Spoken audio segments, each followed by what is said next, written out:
Hi Blair, Phil Beever here from the Wilderness Club. Quick recap on our lesson this afternoon. So if we run through some bits here, as we take away your swing, we can see a nice wide extension, good looking backswing there to the top. Pretty good load up. I'd like to see that right hip turn a little bit more, but otherwise quite tidy. If we look at Woods here at the top, very similar. You can see his left arm's a little bit straighter and he's got a little bit wider radius, but otherwise very solid. With you, Blair, we just have a look at these legs for me. If we draw a line on your hip, okay, and then we draw a line on Tiger's hip, we're going to see when you start down, for me, you shift just laterally too much. So I feel that you bump forwards a hell of a lot, which gets that left knee too much advance to go in left. And now we're a little bit stuck coming down, where if we look at Woods, he bumps, but also his left knee is rotating. So we can see they're very different positions there. He's hardly moved in front of that red line compared to you. Yours is now in line with your belt buckle.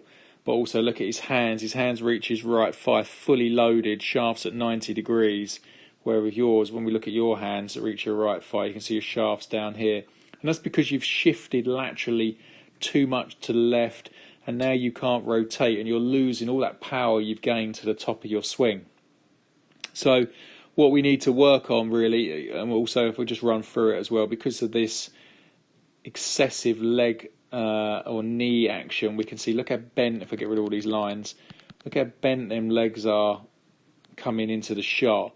Again with Woods, if we get rid of that line and he comes in, look at that left leg, it's dead straight now, beautifully locked, and when he comes through there it's the same thing, nice and straight. So if we look at your hands, they're really good, but if we look at your lower half, we can see it's not that powerful there, and we can also see your pelvis is tending to sort of hang back where Woods is pushing it forwards.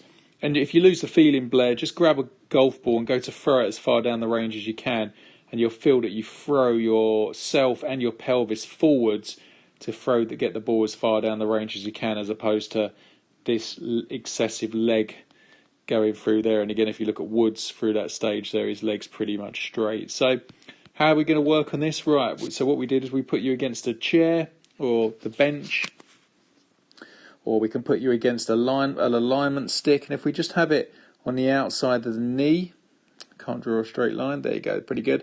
All I want you to do is that left hip should bump onto that stick, and then from there you should rotate around it. I don't want you shifting left as much as you currently are.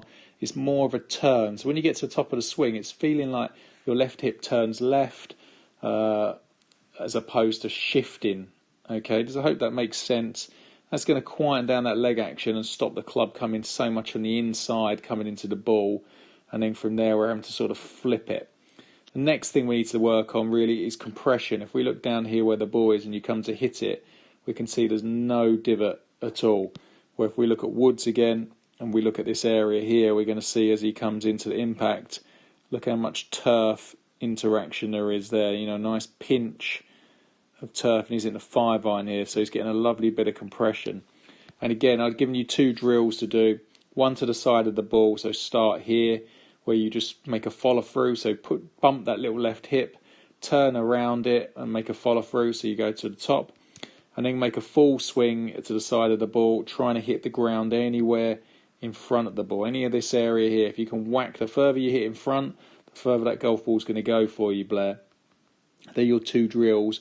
And then over the ball, just hit it. We're trying to get some divot past the ball and trying to feel like you stay a little bit more behind it. Hope that makes sense. Any problems, give us a shout. But if you work on that, you're going to see some great results. Cheers, Blair.